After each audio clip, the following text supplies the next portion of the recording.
निवडणुकीची रणधुमाळी मतांचा महासंग्राम या कार्यक्रमात आज आपल्यासोबत जामनेर तालुका काँग्रेस कमिटीचे अध्यक्ष श्री शरद पाटील सर आहेत. नमस्कार, तुमचं स्वागत आहे. चर्चेला सुरुवात करण्यापूर्वी एक महत्त्वाचा प्रश्न जो सर्वसामान्यांच्या डोक्यात असतो की महाविकास आघाडीत काँग्रेस राष्ट्रवादी शरद पवार पक्षाच्या तुलनेत ताकदीने कमी आहे असे बोलले जाते आहे. याबद्दल तुमचं म्हणणं काय? खरं म्हणजे या संदर्भात जर कधी अतिशय खोलात गेलं तर आपल्या असं लक्षात येईल की समजा तालुक्याचा जर विचार केला प्रथमतः तर 2009ला संजय दादा गरुड साहेब हे काँग्रेसच्या पंजा चिन्हावर लढले.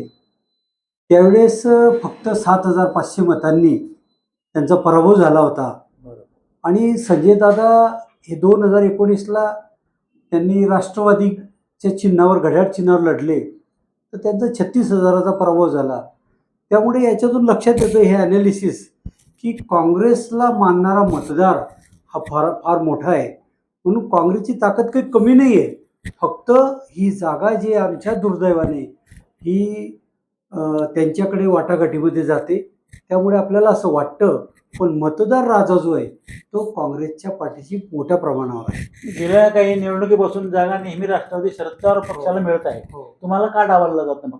तर आपले मतदारसंख्या जास्त आहे, मांडणारे लोक जास्त आहेत, तरी असं का होतं मग? आता असं आहे की आता हे जर 2024 जर कधी बघितलं तर आदरणीय खोडके सरांनी जवळपास जून-जुलैमध्ये जयंत पाटील साहेबांच्या उपस्थितीमध्ये राष्ट्रवादीमध्ये प्रवेश केला पवार साहेबांच्या गटामध्ये. आणि त्यावेळेस व्यासपीठावरून त्यांनी त्यांचं उमेदवारीसुद्धा डिक्लेअर करू शकले नव्हते. आणि त्यांच्याकडून सुद्धा असा शब्द घेतला गेला होता व्यासपीठावरून की ठीक आहे, मला नाही उमेदवारी मिळाली तर मी प्रामाणिकपणे पक्षाचं काम करेल. याचा अर्थ साहेब, मी काँग्रेसकडून उमेदवारीच्या रेसमध्ये होतो तर मुंबईवरनं स्क्रुटिनी करून दिल्लीपर्यंत आमची स्क्रुटिनी कमिटी असते, त्यामध्ये सुद्धा माझं नाव म्हणजे फायनल झालेलंच होतं जवळपास. कारण तशा आदरणीय थोरात साहेबांनी मला तशा काही हिंट्स दिल्या होत्या. परंतु ज्या 17 जागा महाराष्ट्रामध्ये 288 पैकी महाविकास आघाडीमध्ये ज्या पेंडिंग होत्या त्यामध्ये पक्षाने थोरात साहेबांना, बाळासाहेब थोरात साहेबांना अधिकार दिले. आणि 22 तारखेला फॉर्म भरणे सुरू झाले 22 ऑक्टोबरला. तर 24 ऑक्टोबरला जेव्हा आदरणीय पवार साहेबांसोबत त्यांची बैठक झाली त्यावेळेस त्यांनी मांडलं की ही जागा आमची आहे. पूर्वीचा ॲनालिसिससुद्धा त्यांनी मांडला. परंतु आदरणीय पवार साहेबांनी एक शब्द टाकला की ह्यावेळेस तुम्ही अंमळनेर घ्या आणि जामनेर आम्हाला द्या जागा वाट. वास्तविक पाहता तिघं पक्षाच्या आघाडीमध्ये ठरलं होतं की ज्या पक्षाचा आघाडीमध्ये आमदार आहे ती जागा ही त्यांची आहे. म्हणजे अंमळनेरला राष्ट्रवादीचा आमदार होते अनिल भाईदास पाटील, ती जागा राष्ट्रवादीच्याच कोट्यात होती. तिथे काँग्रेसची काही तयारी नव्हती. आमची जामनेरची जागा आमच्याकडे होती. तर ठीक आहे, साहेबांचा शब्द थोरात साहेबांनी पाडला. आणि तालुक्याच्या दृष्टीने, कारण इथे आम्हाला आत्मविश्वास आहे की काँग्रेसच्या चिन्हावर आम्ही 100% विजय प्राप्त करू. साहेबांच्या याच्या पुढे थोरात साहेबांनी तो शब्द दिला. आणि तालुक्याच्या दृष्टीने आणि आमच्या पक्षाच्या दृष्टीने सुद्धा हा पुन्हा जसं 19ला सुद्धा तसंच झालं की आदरणीय संजय दादांनी सुद्धा सांगितलं होतं की पाटील साहेब यावेळेस तुम्हाला लढायचं आहे काँग्रेसच्या चिन्हावर. पण वेळेवर त्यांनी ती जागा खेचली. आम्ही त्यात कमी पडतोय हे आम्हाला थोडं मान्य करावंच लागेल. आता प्रश्न असा आहे, समोर बलाढ्य भारतीय जनता पक्ष आहे. आता नगरपालिकेच्या दृष्टीने तुमची तयारी काय आहे? नगरपालिकेच्या दृष्टीने आमचं जवळपास आम्ही 2 महिन्यापासून शहरामध्ये फिरतोय. आणि पक्षाने शहरासाठी गणेश झालटे यांना शहराध्यक्ष म्हणून नेमणूक केली आहे. तर आम्ही दोघं फिरतोय आणि जनतेतून अतिशय चांगला प्रतिसाद आहे. एकूण प्रभाग 13 आहेत. 13 प्रभागामध्ये 26 नगरसेवक आणि नगराध्यक्षाच्या 27 जागा आहेत. तर आमची प्राथमिक तयारी पूर्ण 27च्या 27 जागेवर आहे. परंतु कार्यकर्त्यांचा जो रेटा आहे याचा जर विचार केला तर आम्ही आजच मला राष्ट्रवादीचे तालुकाध्यक्ष किशोर पाटील तेही भेटले की 1-2 दिवसामध्ये आमची बैठक आहे. तर ठीक आहे, बैठकमध्ये जो काय निर्णय होईल तो जागा वाटपाचा तो आम्ही स्वीकारू. मागच्या वेळेस आम्ही 12 जागा लढलो होतो आणि नगराध्यक्षपद राष्ट्रवादीकडे होतं. तर ह्यावेळेस ठीक आहे, जी काही चर्चा होईल. परंतु या संदर्भामध्येच शिंदुर्लीला आमची बैठक झाली.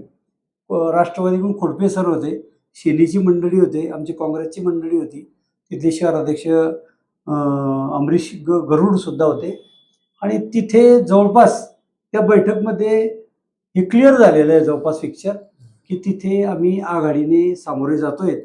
तिथे कुठलेही म्हणजे किंतु परंतु त्या बैठकमध्ये नव्हतं. तर शेंदुर्ली जवळपास आमचा फायनल झालेला आहे.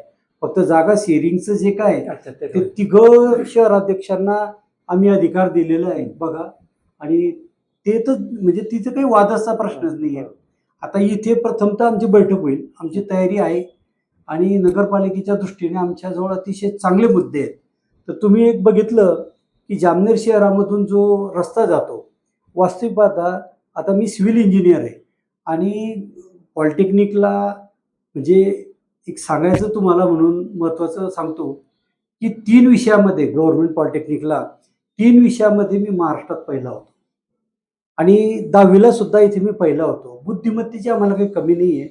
म्हणून मला या मागे सुद्धा एका मुलाखतमध्ये मी बोललो होतो की डांबरी रस्ता असताना त्याच्यावर डांबराचा लेअर मारायचा आहे का रात्रीत लेअर होऊ शकतो.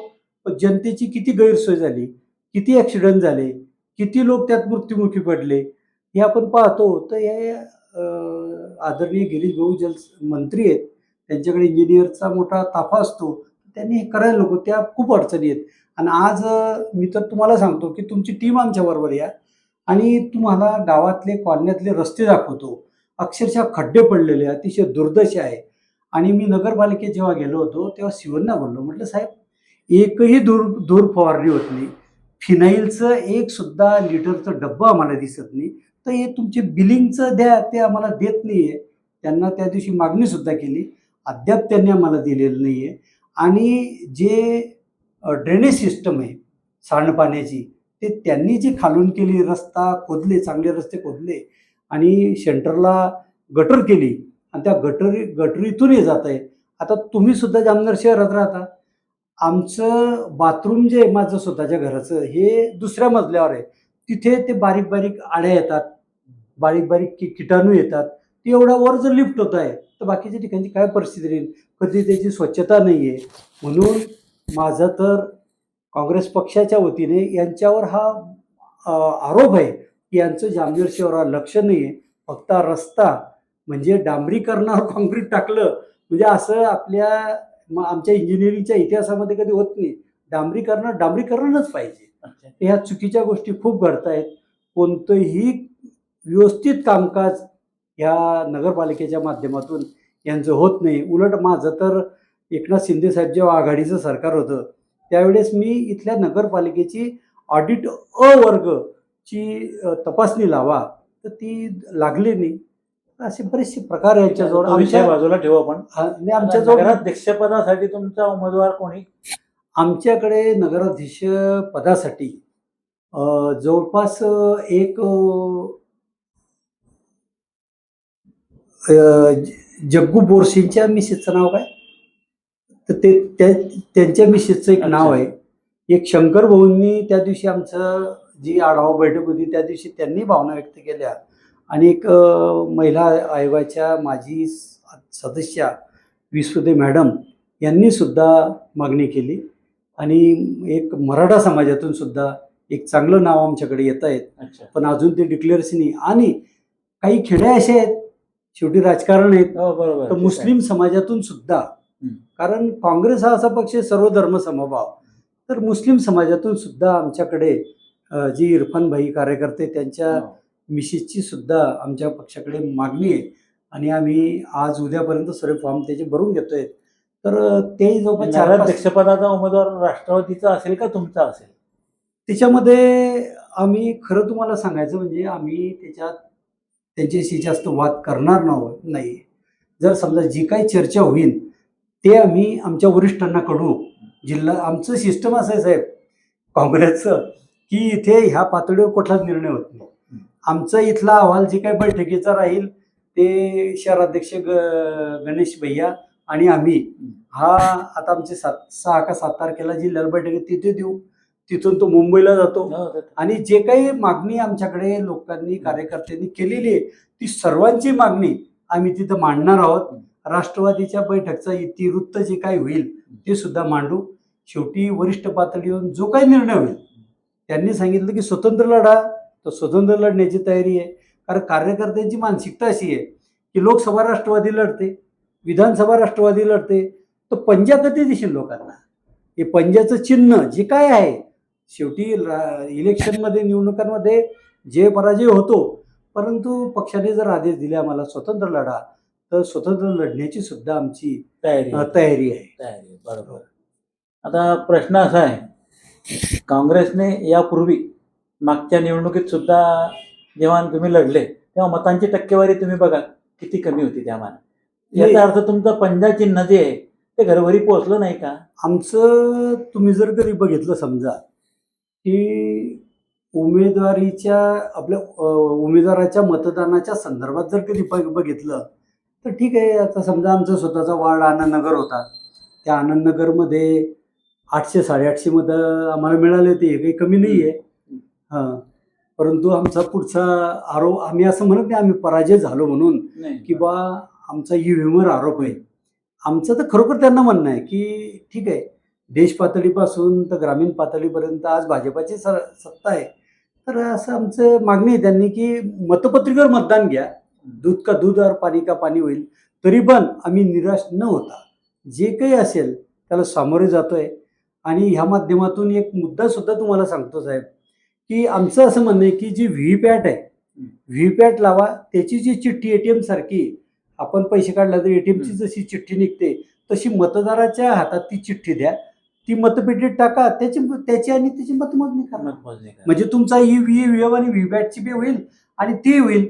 उलट पक्षी माझं असं म्हणणं आहे की निवडणूक आयोगाने याच गोष्टीचा सुद्धा विचार करायला पाहिजे की आता पूर्वी मतपत्रिका होत्या, प्रत्येक मतपेटी फोडल्यानंतर ह्या बूथवर इतके 350 मतं झाले, मग ते मतपत्रिका काढायचं आम्ही, काउंटिंग आम्ही केलेलं आहे. तो मतपत्रिका काढायचं, 350 मतपत्रिकेचा हिशोब जोडला की त्याची घडीच राहायची आणि ते पूर्ण मतदान पत्रिका एका हौदामध्ये म्हणजे प्लायवूडचा केलेला त्यात ते टाकायचे. त्यातून मग 40-40चे गठ्ठे 25 ते 40 गठ्ठे ते द्यायचे आणि 1000ची मतमोजणी होईल. हा अतिशय महत्त्वाचा मुद्दा आहे जनतेच्या दृष्टीने की त्यामुळे काय व्हायचं की कोणालाही कोणत्या बूथवर कोणाला किती मतदान झालं हे समजत नाही. त्याच्यामुळे ते पारदर्शीपणा राहतो आणि हे काही लोक नंतर रोष करतात. उदाहरणार्थ काही भागांमध्ये आमच्या मतदान आदरणीय खोडके सरांना आघाडीला चांगलं झालं, तिथे यांनी थोडं दुर्लक्ष केलं, तर हा गोपनीयतेचा भंग आहे खरं आहे. तर ते व्हावं आणि मतदानामध्ये कुठेही कमी नाही आहे. किंबहुना नगरपालिका जाऊ द्या, विधानसभेला सुद्धा एकदा पंजा येऊ द्या, दिसेल दूध का दूध और पाणी का पाणी. आता विधानसभेत खोडके सरांनी 1 लाखाच्या वर मतं घेतली, 1,02,000. याचा अर्थ तुमची महाविकास आघाडी सक्षम आहे. परंतु मंत्री एकदा बोलताना भाषणात बोलले की हे विरोधक जे पावसाळी भूछत्राप्रमाणे फक्त निवडणुकीच्या वेळेस जागे होतात, हा त्यांचा आरोप आहे. आता जर कधी तुम्ही बघितलं असेल की सर्वात जास्त फिरस्तीमध्ये समजा काही कालखंड थोडा याचा गेला तर आम्ही लग्न मरण धरणं सर्व ठिकाणी काँग्रेसही असते, राष्ट्रवादी असते, उद्धव सेनेचे कार्यकर्ते असतात. आम्ही कुठे फिरत नाही अशातला काही भाग नाही. तो विषय होऊच शकत नाही. सर्व लोक फिरतात. कसं असतं, भारतीय जनता पक्ष जो मोठा झालाय आंदोलनातून मोठा झालाय. शेतकऱ्यांचे आंदोलन असो, कोणाचे आंदोलन असो, ते वीज प्रश्नी तिथे जायचे, काळं फसायचे. त्या बाबतीत आजचे विरोधक जे आहेत ते कुठेतरी कमकुवत आहेत. ते वाट बघतात आमच्या पक्षाचा आदेश येईल तेव्हा आम्ही रस्त्यावर उतरू. तुम्हाला स्वतः मनापासून वाटत नाही का की आपण शेतकऱ्यांसाठी उतरलं पाहिजे? अवकाळी पावसाने इतकी दयना केली, मदतीसाठी कोण पुढे गेलं? आम्ही मागे सुद्धा तहसीलजवळ धरणे आंदोलन केलं. त्याच्यानंतर जामनेरच्या नगरपालिका चौकामध्ये तिथे फार मोठं रस्ता रोको आंदोलन झालं. आणि तुम्ही बघा, मागे सुद्धा 3 काळे कायदे जे केंद्र सरकारने आणले होते त्या संदर्भात सुद्धा आम्ही जामनेर तालुक्यातून जवळपास 15,000 फॉर्म भरून प्रदेश कार्यालयाला, जळगाव जिल्ह्यामध्ये 2 नंबर, एक चोपड्याचे फॉर्म जास्त होते आणि 2 नंबर जामनेर होतं. तर आम्ही त्या संदर्भात काम करतोच आहे. आता मग अशीच बघा, जामनेर नगरपालिकेसमोर आम्ही वोट चोरीचा मुद्दा घेऊन एक बॅनर तिथे होतं की राहुलजींना सपोर्ट करायचं. अक्षरशः जवळपास 3,000 लोकांनी तिथे उपस्थिती दिली. काँग्रेसबद्दल मतदारांमध्ये आजही आशावाद आहे, परंतु होतं काय की स्थानिक पातळीवर आपल्यात जे अंतर्गत मतभेद आहेत, गटबाजी आहे, ती सुद्धा उफाडून येते. एका तालुक्याचे 2 तालुकाध्यक्ष आम्ही पाहिले आहेत. हे कशातच होतं काय? मग ते 2 तालुकाध्यक्ष म्हणजे असं झालं की त्यांना मागच्या वेळेस आदरणीय शंकर भाऊंना प्रदेशवरून पत्र दिलं, परंतु आमची प्रथा अशी की जिल्ह्यावरून त्याचे आदेश काढावे लागतात. ते काही प्रदीप पवारांनी काढलेले नव्हते. त्याच्यामुळे ते काही असलं तर तसं काही नव्हतं. ते की ठीक आहे, ज्यावेळेस त्यांनी आदेश काढले तर आम्ही ते मान्यच केले. ठीक आहे, आता तो विषय बाजूला ठेवू. हो. आता येणाऱ्या निवडणुकीला तुम्ही कसे सामोरे जाणार? एक संघ होणार का? आम्ही एक तालुकाध्यक्ष म्हणून माझ्यावर जे प्रदेशाध्यक्षांनी जबाबदारी टाकली, मला बोलून घेतलं त्यांनी 4 जूनला आणि माझ्याशी चर्चा केली आणि जवळपास मुलाखत सारखं झालं माझं. आणि त्याच्यानंतर 6 तारखेला मला व्हॉट्सअपवर डायरेक्ट आदेश त्यांनी टाकले तालुकाध्यक्षपदावर. आणि एवढी मोठी जबाबदारी माझ्यावर टाकल्यानंतर माझी नैतिक जबाबदारी आहे. मी कट हा विषय हा पूर्णपणे बाजूला ठेवलेला आहे. मी जो येईल, जो काम करेल पक्षाचं निष्ठेने, आणि कोणी उमेदवारी संदर्भामध्ये जे काही मागण्या माझ्याकडे आल्या त्या सर्वच्या सर्व मागण्या मी माझ्या आणि गणेश जालटे यांच्या दोघांच्या शिफारसीनं, नगरपालिकेचा विषय केला की आमच्या सहित दोघांच्या आणि जिल्हा परिषद आम्ही सर्वांना पाठवू. कोणताही मतभेद गटातटाचा माझ्याकडून कधीही होणार नाही. की अनुकूल परिस्थिती असताना मध्यंतरी अशी चर्चा होती की काँग्रेसचे काही मोठे नेते भाजपशी हात मिळवणी करण्याच्या तयारीत आहेत. त्याच्या मागे कारणं वेगळी असतील. काही ठिकाणी गुन्हे वेगळे घडले, काहींवर आरोप झाले, काहींवर वेगळे गुन्हे दाखल झाले. त्याबद्दल तुम्हाला काय वाटतं? आमच्या कानावरचं असं काँग्रेसचं कोणी जात आहे तर अद्यापपर्यंत तरी काही आलेलं नाही आहे. शेवटी तुमच्याकडे इतर सोर्सेसकडून माहिती असेल तर ती वेगळी गोष्ट आहे, परंतु माझ्याकडे काय असतं, सकृत दर्शनी जरी तुम्ही दिसत नसले हो. तरी निवडणुकीच्या ऐन मतदानाच्या दिवशी जी हातमिळवणी होते त्याचा मतावर फार परिणाम होतो. तसं आजपर्यंत घडलंय. हात मिळवणी आता आम्ही तर समजा व्यक्तिशः आणि जे काही कार्यकर्त्याची फळी आहे ती तर कुठेही असं आढळत नाही आहे की ते काही हातमिळवणी करतील वगैरे. कारण काँग्रेस म्हणजे मी काही इतर माझ्या मित्रपक्षावर टीका टिप्पणी करत नाही. काँग्रेस हा लढाऊ पक्ष आहे. आता तुम्ही बघता देशामध्ये सुद्धा राहुलजी लढतायत. आता तुम्हाला आठवण देतो मी, 2014 मध्ये महाविकास आघाडीला ईश्वरबाबूजींच्या नेतृत्वाखाली सत्ता मिळाली होती. 5 वर्ष मिळालेली सत्ता तुम्ही 2.5 वर्षात हाताने घालवली. कशामुळे गेलं हे? ते थोडं आश्चर्यच आहे की वास्तविक आता आश्चर्य नाही म्हणता येणार. हो. तुम्ही आत्मविश्वासाने सांगा किंवा चिंतन करा कशामुळे झाला असेल? चिंतन करण्यासारखीच गोष्ट आहे ती. ही मला मान्य आहे.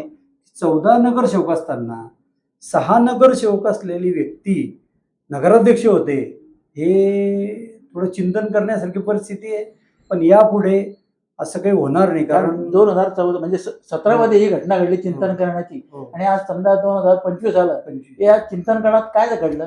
आपण सक्षमपणे पुढे जाणार का शेवटी? नाही, जाऊच आम्ही. कारण हे बघा, आता आदरणीय संजय दादा त्यांनी किती विधानसभा लढल्या. त्यांनाही असं वाटत होतं की मी इतकं मतांचं पॅकेज आणेल, असं आणेल. संजय दादा 80,000च्या वर गेले नाही. एकदा काँग्रेस चिन्हावर 81,523 मतं होते. परंतु ते गेल्यानंतर सुद्धा बरेचसे रथी गेले. समजा काँग्रेसचे काही गेले पण राष्ट्रवादीचे गेले. परंतु खोडके सरांना 1,02,000 मतं झाले ना. म्हणून माझा एक क्लिअर कट आहे, कोणत्याही या तिघ पक्षातल्या लोकांना सुद्धा नेत्यांना म्हणणं आहे की जे काही कोणाला वाटत असेल तर ते सगळी खुडी कल्पना आहे. आता मी सुद्धा व्यक्तिशा कार्यकर्त्यांना सांगतो, अरे बाबांनो, माझ्या पाठीमागचं पंजा चिन्ह काढलं तर मला काही व्हॅल्यू नाही. शेवटी पक्षाच्या चिन्हाला महत्व आहे, चिन्हाला महत्व. व्यक्तीला महत्व नाही. आणि लोक हे जाणून आहेत की कोण कुठे जातं. कारण म्हण आहे, मांजर डोळे बंद करून दूध पिते, तिला असं वाटतं कोणी पाहत नाही. पण जनतेला सर्व माहिती सर्व आहे, माहित आहे. कोणाच्या काय खेड्या आहे, हा. कोण कशासाठी जातं. वास्तविकता आम्ही काही आश्चर्य असं करतो, काही शेतकरी कुटुंबातले माणसं सुद्धा काल परवा समजा एक कार्यक्रम झाला यांचा भाजप प्रवेशाचा, ज्याचं काही नाही, ईडी फिडी सीडी, आणि ते सुद्धा प्रवेश करतात. हे व्यक्तिगत स्वार्थ आहे, हे लोकांना समजून चुकलं आहे. म्हणून कोणालाही असं वाटत असेल, त्यात मी सुद्धा, की आपण गेल्यानंतर भद्द पक्षाचं नुकसान होईल, काही नुकसान होत नाही. कार्यकर्त्याची फळी जिथे. आता आम्ही तालुक्यात फिरतोय, इतका रिस्पॉन्स आहे लोकांचा की उलट मला तर त्यांचा एवढा रेट आहे की नाना साती जिल्हा परिषद काँग्रेसनं लढा, इतका रेट आहे माझ्याकडे. इतर पक्षातले जे ऐन वेळेला तुम्हाला दिसेलच की किती लोक रेट आहे प्रवेशाचा, प्रचंड रेट आहे. आणि जसं आता हा फक्त आपला नगरपालिकेचा विषय, परंतु जनता खूप नाराज आहे. आज तुम्ही बघा, आज आपण सुद्धा पाहतो की 3,000-4,000 हजाराचं किराणाचं बिल होतं, अक्षरशः एका थैलीत माल येतो. अतिशय प्रचंड महागाई आहे. या सरकारचं कुठेही लक्ष नाही. आणि जामनेर शहरामध्ये जर विचार केला तर बरेचशी खेड्यावरची मंडळी, जी शेतकरी राजा आहे तो इथे सुद्धा राहतो. आणि त्या माध्यमातून यांना फार मोठ्या प्रमाणावर सत्ताधारी पक्षाला फटका हा बसणारच आहे. आणि माझा तर दावा आहे की आम्ही 27चे 27 जागा महाविकास आघाडी म्हणून शेवटी होईल ते, कारण जे काय निर्णय होईल वरून तर येण्याची दाट शक्यता आहे आमची. काही यांच्याकडे कुठलाच विषय नाही आहे, ना विकासाचा विषय ना कुठलाच विषय नाही आहे. सांगावं त्यांनी. तुमच्या प्रचाराचे मुद्दे काय, मग कोणत्या मुद्द्यावर तुम्ही? आमचा प्रचाराचा मुद्दा म्हणजे काँग्रेसनं देशासाठी, राज्यासाठी जे देण दिलेली आहे, अजूनही तुम्ही बघा, लोक काय म्हणतात, इंदिराबाईनं आम्हाला शेत दिलं, इंदिराबाईने आम्हाला पगार दिला, इंदिराबाईने आम्हाला घर दिलं. आता ही इंदिरा आवास योजना आहे जामनेर शहरामध्ये, जामनेर पुण्यामध्ये. ती जागा कोणाची होती? इंदिरा गांधींची, गांधी घराण्याची जागा आहे. एवढे देण आहे. आणि काँग्रेसचा मुद्दा सर्वात महत्त्वाचा एक आहे, तुम्हाला सांगतो, सर्व धर्म समभाव, सर्व जाती धर्म पंथ बोली भाषा यांना सर्वांना सोबत घेणं, सर्वांचा विकास कसा होईल या माध्यमातूनच ही तुमची जमेची बाजू आहे. जमेची बाजू प्रचंड आहे. या बाजूनेच तुम्ही लढा. काँग्रेसच्या पुढे तुम्हाला सांगतो की माझं तर गिरीश भाऊंना बी आव्हान आहे की या समोरासमोर आपण चर्चा करूया. बघा, आमचे मुद्दे खुडूच शकत नाही ते, कुठलेच नाही. आता शेतकरी बच्चू कडूचं आंदोलन झालं, त्यांना मुंबईला बोलवलं, काय तर म्हणे गंमतचा विषय आहे साहेबा की 30 जूनला कर्जमाफी करू. म्हणजे 30 जूनपर्यंत शेतकऱ्यांनी काय करावं, म्हणजे अजून कर्ज घेऊन ठेवावं. अरे असं कधीच होत नाही. कर्जमाफी तुम्ही सांगितलं, उलट आता समजा नोव्हेंबरमध्ये बैठक होती, सांगायचं होतं की 31 ऑक्टोबरला जी थकबाकी आहे ती आम्ही भलाई, त्यांनी सांगायचं की आम्ही मार्चपर्यंत हे सर्वांचं क्लिअर करू. हे असा निर्णय पाहिजे. असा निर्णय तर आर्थिक तज्ज्ञ सुद्धा मी आहे, कारण गणितामध्ये मला पैकीची पैकी मार्क आहे पहिलीपासून तर इंजिनिअरिंगपर्यंत. असा निर्णय तर पाहून आम्हाला आश्चर्य वाटलं, असे कसे काय निर्णय होता यांचे, हे अतिशय चुकीचे निर्णय आहे. आणि त्यांचं फडणवीस साहेबांचं एक वाक्य आहे, कारण जामनेर शहरात शेतकरी आहे, की शेतकऱ्यांची कर्जमाफी केली की बँकांना फायदा होतो म्हणे. आता हा कुठलं लॉजिक लावलं काही समजत नाही. एवढे मोठे ते राज्याचे मुख्यमंत्री आहेत, आम्ही त्यांचा सन्मान करतो मुख्यमंत्री म्हणून, पण असंच ट्रीटमेंट करतात, हे चुकीचं आहे. बँकांना कसं काय फायदा होईल? बँका एकदा तुम्ही नील केली की ती बँका शेतकऱ्याच्या घरी जाणार नाही. म्हणजे असे चित्र विचित्र चालू आहे साहेब त्यांचं. म्हणजे शेतीच्या माध्यमातून विचित्र आहे. तुम्ही जामनेर नगरपालिकेत एवढे प्रचंड मुद्दे साहेब, ज्यावेळेस आमच्या सभा होतील ना, तुम्ही बघा सभेमध्ये आम्ही किती मोठ्या प्रमाणात त्यांची चिरफाड करू. गोरगरिबावर अन्याय होतोय, खोटे गुन्हे दाखल केले जात आहेत. आता काय असो, शंकर भाऊ असो, पारस भाऊ असो, त्यांच्यावर गुन्हे दाखल झाले, अनिल बोरावर गुन्हे दाखल झाले, मागे सचिन बोरच्यावर गुन्हे दाखल झाले, आमचे गणेश जालटे यांच्यावर बी वादावादीतून गुन्हे दाखलपर्यंत केस आली होती. असं करू नका. काँग्रेसनं जर तसं केलं असतं तर भाजपचं तण बी उगवलं नसतं, लगेच खुरपं मारलं असतं काँग्रेसनं. कारण राजीव गांधी साहेबांच्या पिरियडला 543 पैकी 445 मोठं मेजॉरिटीचं बहुमत होतं. त्यांनी असं केलं नाही. पूर्वी इंदिराजी असताना सुद्धा त्यांचे कोणी खासदार नव्हते, 2 लोकांना राजीनामे देऊन ते खासदार आणले. असं यांनी करायला नको. आहे ना, तुम्हाला जनतेने निवडून दिलेलं आहे, जनतेशी थोडं प्रेमानं वागा. आणि तुम्ही बघा, काँग्रेसच्या पिरियडला एखाद्यानं जर आंदोलन केलं तर त्याची लगेच नोंद घेतली जायची. यांच्यावर काहीच फरक पडत नाही. मराठा समाजाचे 58 मोर्चे झाले, काहीच फरक पडला नाही. जरांगे पाटलांचं एवढं मुंबईला आंदोलन झालं, काही फरक पडला नाही. म्हणजे यांना जनतेच्या कुठल्याच भावनेची गरज नाही आहे. कारण त्यांचा पोपट जो ईव्हीएम आहे, त्या ईव्हीएमच्या जोरावर यांचे धंदे आहे.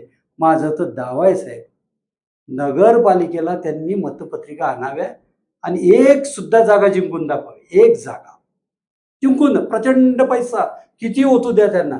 त्या पैशामुळे आमची कार्यकर्त्यांची शक्ती आणि मतदारांचं असलेलं प्रेम हे मतपत्रिकेतून दिसणार आहे. आता मतपत्रिकेचा मुद्दा तुम्हीच काढला. हो, आता 1,05,000 जी खोडपे सरांना मतं मिळाली, हो. ही ईव्हीएम मधूनच मिळाली. हो, मान्य आहे, ईव्हीएम मधूनच मिळाली. परंतु तुम्ही हे बघा साहेब, की मी तहसीलदार साहेबांना विधानसभेच्या मतदार यादीतून 29,207 दुबार नावाचं मी मतदार यादी अंतिम होण्याच्या 2 दिवस अगोदर त्यांना ऑब्जेक्शन घेतलं, पत्र दिलं.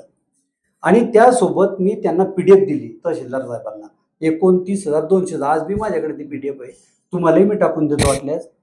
तर त्यांनी उत्तर काय दिलं, आता विधानसभा आहे, मग विधानसभाच्या अशा अनुषंगानंतर करू. आता हे जवळपास विधानसभा होऊन वर्ष होत आहे, जवळपास झालं. 22 ऑक्टोबरला फॉर्म भरणे झालेलं, ते आता नोव्हेंबर आहे. तर काहीच कार्यवाही नाही त्यांच्याकडून. आताही त्यांनी एक मिटिंग लावली होती, मतदार यादीचं शुद्धीकरण, म्हणजेच ती अशुद्ध आहे. आजही मी तहसीलदार साहेबांना उद्या भेटणार आहे की 29,207 जे दुबार नाव आहे. आमचं असं म्हणणं नाही की समजा XYZ नावाचा मनुष्य एका ठिकाणी असतो, दुसऱ्या ठिकाणी तो दुसरी व्यक्ती असू शकते, पण त्याचं आयडेंटिफिकेशन चेक करा, तुम्ही फोटो चेक करा, त्याचं आधार कार्ड चेक करा. 29,000 10,000 नावं वगळणे गरजेचे आहे. आणि ते डुप्लिकेट नाव आहे. जामनेर शहरामध्ये मुख्यतः युवरखेडा, पडासखेडा, गारखेडा, वाडी किल्ला आणि टाकडी या गावांचे जबरदस्त मतदान यांनी टाकलेले आहेत. आता दुसरा एक मुद्दा महत्वाचा आहे साहेब, की लोकसभेला आमच्या 31 जागा आल्या होत्या. असं काय 3-4 महिन्यात काही घडलं नाही. आणि विशेष म्हणजे आमचे नेते आदरणीय राहुलजी गांधींनी जो मुद्दा उपस्थित केला, निवडणूक आयोगाने अद्याप त्यांना उत्तर दिलं नाही की महाराष्ट्रामध्ये 18 वयाच्या वरचा जो व्यक्ती आहे तो मतदार म्हणून. मग 18 वरच्या वयाचे जे व्यक्ती आहे त्यांची जी संख्या आहे त्याच्यापेक्षा 64 लाख मतदार आले कुठून याचं निवडणूक आयोगाने अद्यापही उत्तर दिलं नाही. उत्तर कोण देतं? आदरणीय मुख्यमंत्री देवेंद्र फडणवीस साहेब. त्यांच्यावर आमचा आरोपच नाही आहे. हे निवडणूक आयोगाने करायला पाहिजे. तर त्याच्यामुळे हे जे मतदान, आमचं म्हणणं तेच आहे, 1,02,000 काय खोडपे सर हे निवडून आल्यात जमाने, प्रश्नच नाही याच्यामध्ये. एवढं वातावरण होतं. आमच्या चर्चेत तुम्ही सहभागी झालात त्याबद्दल आपले आभार. आभारी. आणि JBMचे आणि तुमचे मोहन भाऊ आणि सरांचे सुद्धा खूप खूप आभार. आणि असंच प्रेम एकच आहे फक्त आमच्याकडे. आम्ही आर्थिक पाठबळानं फक्त कमी आहोत, ते आम्हाला मान्य करावं लागेल. परंतु आम्ही संजय दादाचीच भाषा होती, 2 हात आणि डोकं मस्त घेऊन हे काम करणं. पण शेवटपर्यंत मरेपर्यंत काँग्रेस पक्षासाठी काम करू आणि संघर्ष करूया. संघर्षाला काही नाही, दिवस हे पालटतात, कधीतरी चांगले दिवस येणारच होतात. एक विषय असा आहे, आता भाजप ही जी निवडणूक आहे ती गेल्या 5 वर्षाच्या विकास कामाच्या मुद्द्यावर लढणार आहे.